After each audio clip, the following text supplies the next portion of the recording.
In the winter of 1965, a strange and tense scene unfolded in the harbor of New York City. A French naval vessel arrived not to visit and not to threaten war, but to conduct a business transaction that would shake the foundations of the global economy. The ship was there to collect gold, hundreds of millions of dollars worth of solid gold bars. This was not a robbery, it was a bank run. But the depositor was not a panicked citizen standing in line outside a local branch. The depositor was the Republic of France, and the bank was the United States of America. Inside the White House, President Lyndon Baines Johnson was furious. He reportedly called the French President Charles de Gaulle an ungrateful old man. He viewed this act as a betrayal, a stab in the back from an ally that the United States had liberated just 20 years earlier. But in Paris, Charles de Gaulle sat calmly in the Élysée Palace. He did not see himself as a traitor.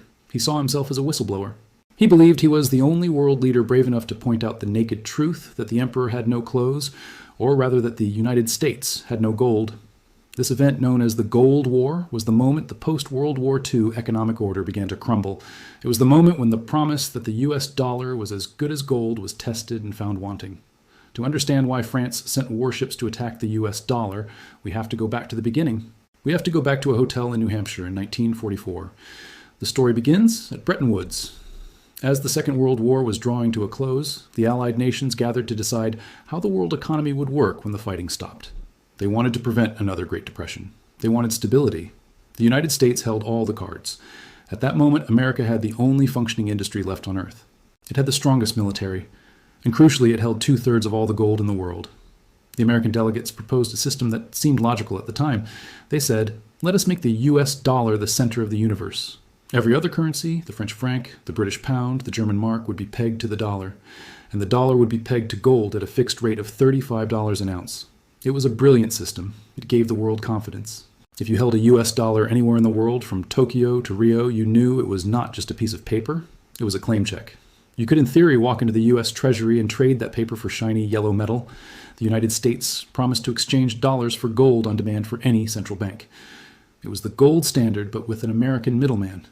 For 20 years, this system worked beautifully. It fueled the greatest economic boom in human history. Europe rebuilt itself from the rubble. Japan rose from the ashes. Trade flowed freely across the oceans.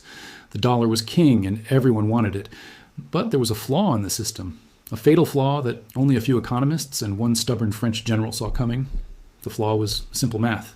As the world economy grew, countries needed more and more dollars to conduct trade. To meet this demand, the United States had to print more dollars. This was fine as long as the US had enough gold to back them up. But by the 1960s, the United States was printing dollars much faster than it was mining gold. The printing presses were running hot to pay for the Cold War, to pay for bases in Germany and Japan, to pay for aid to developing nations, and most expensively, to pay for a growing war in the jungles of Vietnam and a massive welfare state at home known as the Great Society. The United States was acting like a wealthy man who writes checks to everyone he meets. Everyone takes the checks because they believe he is rich. But if everyone tried to cash those checks on the same day, they would realize the account is overdrawn. This is where Charles de Gaulle enters the story. De Gaulle was a giant of history. He was the man who had led the Free French forces against the Nazis. He was a man of immense pride and a deep suspicion of what he called the Anglo-Saxon powers, meaning the United States and Britain. De Gaulle believed that a nation without total independence was not a nation at all. He hated the idea that France had to rely on the United States for its defense or its economy. In the early 1960s, his financial advisors began to show him some disturbing numbers. They showed him that the United States was running a massive balance of payments deficit. They explained that American corporations were buying up French companies like Ford, buying French car makers, or IBM taking over French computer firms. But they were buying these real assets with paper dollars that were printed out of thin air. De Gaulle was outraged. He called this the Exorbitant Privilege. He argued that the United States had a superpower that no other nation had. If France wanted to buy oil or steel, it had to earn dollars by selling wine or cars. It had to work for its money. But if the United States wanted to buy something, it just printed more green paper.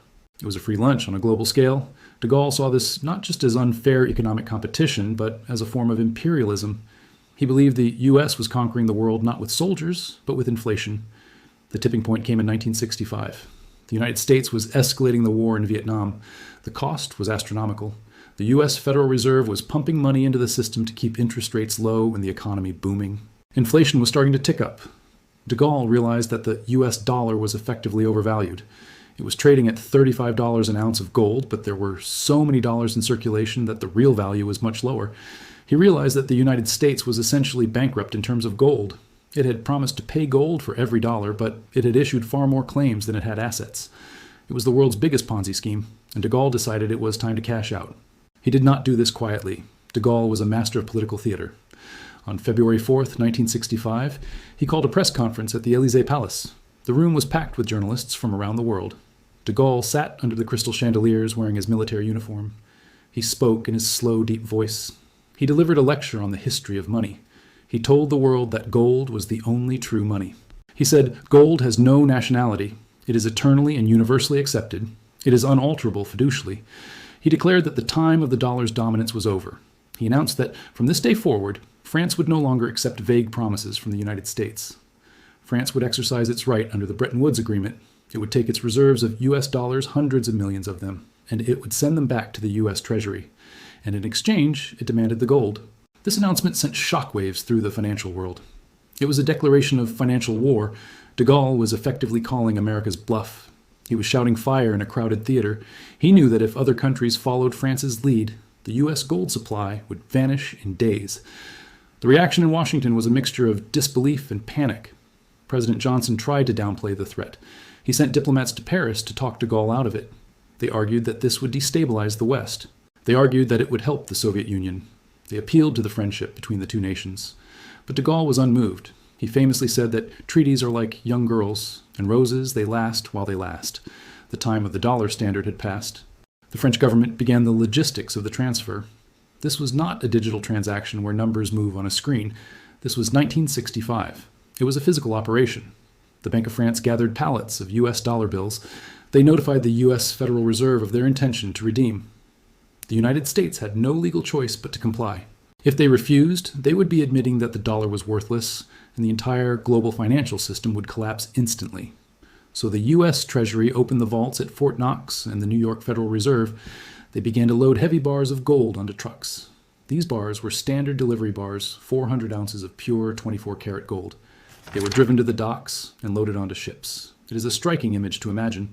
In an era of nuclear submarines and jet aircraft, the fate of the world economy depended on heavy crates of metal moving slowly across the Atlantic Ocean. The French Navy was involved to ensure the security of the shipment. This was the national wealth of France being repatriated. De Gaulle wanted the gold in Paris in the vaults of the Banque de France, where he could touch it. He did not trust the Americans to hold it for him. He believed that possession was the only law that mattered. As the first shipments of gold arrived in French ports, the American media turned on France. They boycotted French wine. They poured champagne into the gutters. They called the French ungrateful. But de Gaulle did not care about popularity. He cared about reality. And the reality was that the American gold supply was bleeding dry. In 1945, the U.S. held 20,000 tons of gold. By 1965, that number had dropped significantly. And now, with France taking huge chunks every month, the drain was accelerating. Other nations began to watch nervously. Germany, Japan, and Spain all held massive reserves of U.S. dollars. They were loyal allies of the United States, and they relied on U.S. military protection. They were afraid to anger Washington, but they were also afraid of being the last one holding the bag. If France took all the good assets, what would be left for them? A quiet run on the bank began. Central banks started to covertly exchange their dollars for gold, trying not to make a scene like de Gaulle, but trying to protect themselves nonetheless. The pressure on the London gold pool, which was a mechanism used by Western nations to suppress the price of gold, became unbearable. The market price of gold wanted to go up, but the U.S. government was selling gold to keep it at $35. They were bleeding reserves to maintain a fantasy. De Gaulle's attack was not just about economics. It was a geopolitical maneuver. He wanted to break the American hegemony over Europe. He wanted Europe to be independent, a third pole in the Cold War between the U.S. and the USSR. He saw the dollar as the chain that bound Europe to American foreign policy. By breaking the dollar, he hoped to free Europe. He was particularly critical of the Vietnam War. He believed the war was unjust and doomed to failure. He argued that Europe was indirectly paying for the bombing of Vietnam because the U.S. printed money to pay for the bombs, and Europe absorbed that inflation by holding the dollars. By demanding gold, he was effectively defunding the American war machine. The tension mounted throughout the late 60s. The U.S. government tried everything to stop the bleeding. They imposed capital controls, preventing American citizens from investing abroad. They tried to discourage tourism to keep dollars at home. They pressured allies like Germany to sign agreements, promising not to convert their dollars for gold. The German Chancellor famously received a letter from the U.S. threatening to withdraw American troops from Germany if they redeemed their dollars. It was essentially a protection racket. We will defend you from the Soviets, but you must hold our depreciating currency. Germany folded. France did not. By 1968, the situation was critical. The United States had lost more than half of its gold reserves since the end of World War II.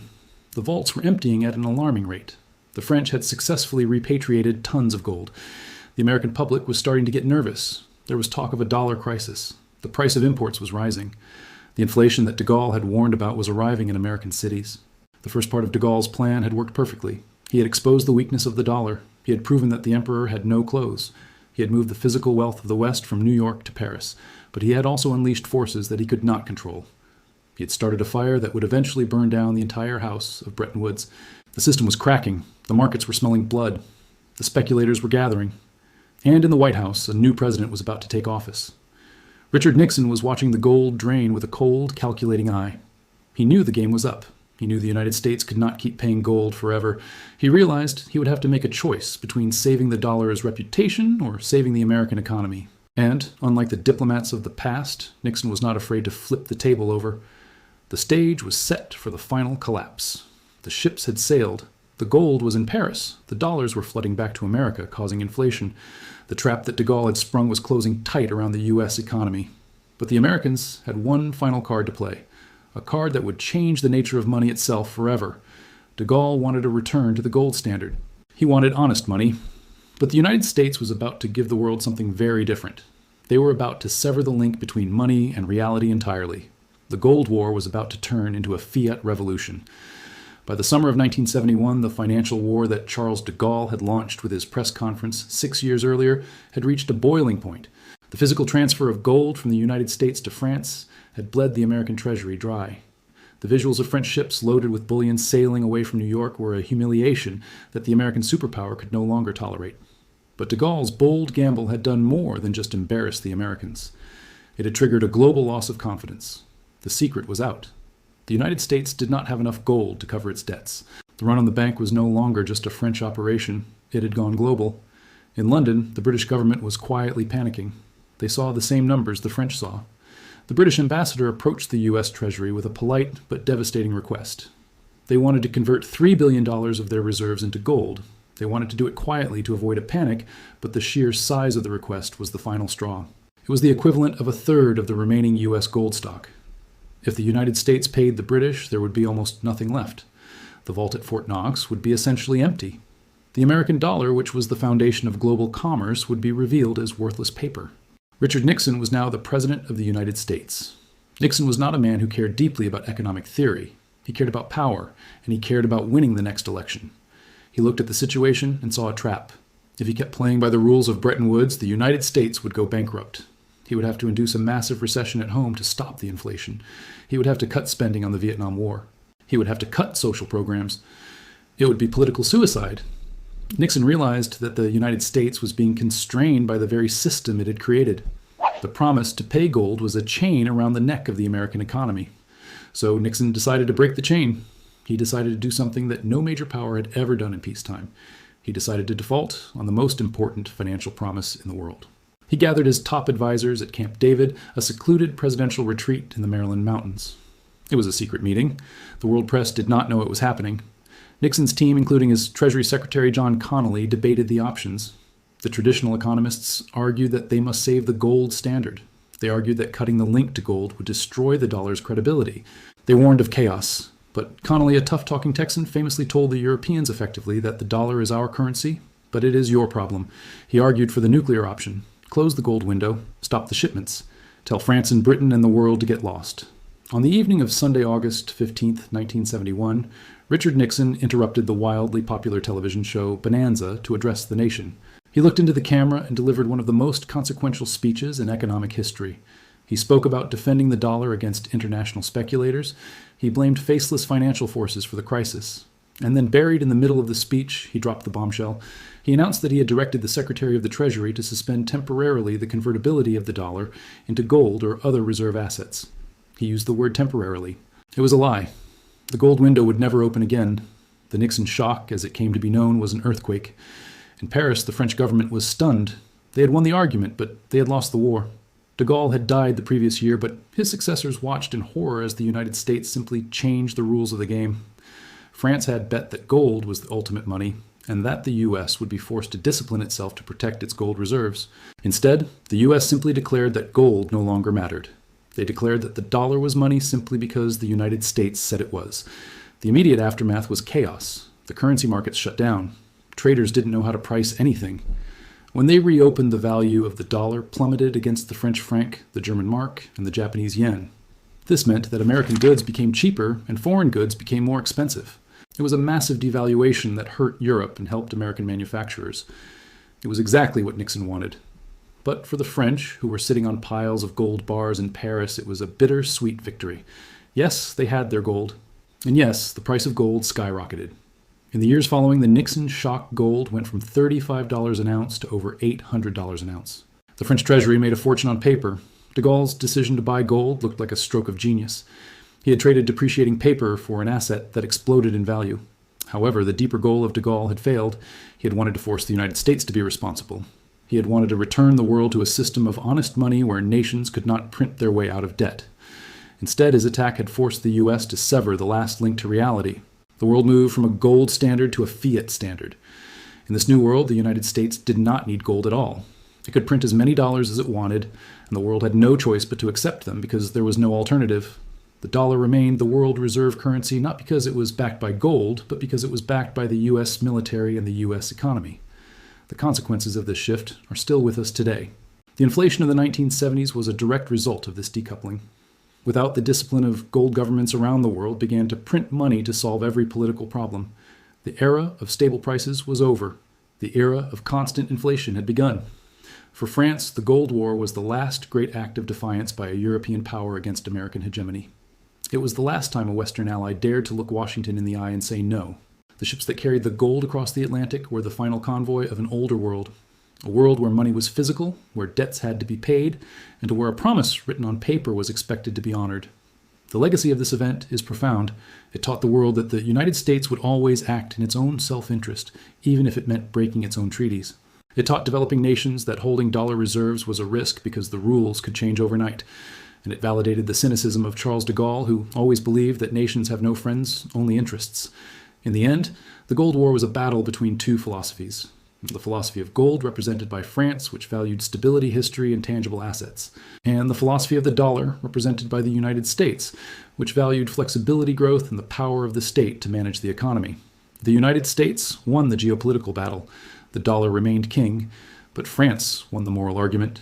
The instability, the debt crises, and the inflation that have plagued the global economy since 1971 are the direct result of ignoring the warning that de Gaulle delivered in that press conference. Today, the gold that France repatriated still sits in the deep vaults of the Banque de France in Paris. It is one of the largest gold reserves in the world. It sits there as a silent monument to the time when France forced the United States to pay its debts. It is a reminder of the brief moment when a French president sent his navy to New York not to conquer territory but to capture the truth. The ships have long since been scrapped. The politicians are dead. But the gold remains, eternal, unalterable, and indifferent to the paper promises of empires. The Gold War is over, but the question it asked remains unanswered. What is money really? Is it a promise from a government, or is it a cold, hard piece of metal that owes nothing to anyone? Charles de Gaulle made his choice, and looking at the mountain of debt the world sits on today, it is hard to say he was wrong. I'm John, and this is the Cinematic History Tales channel. Subscribe now to stay ahead of the curve, because when the history books are written, you'll want to be among the few who saw it coming. Thanks for watching.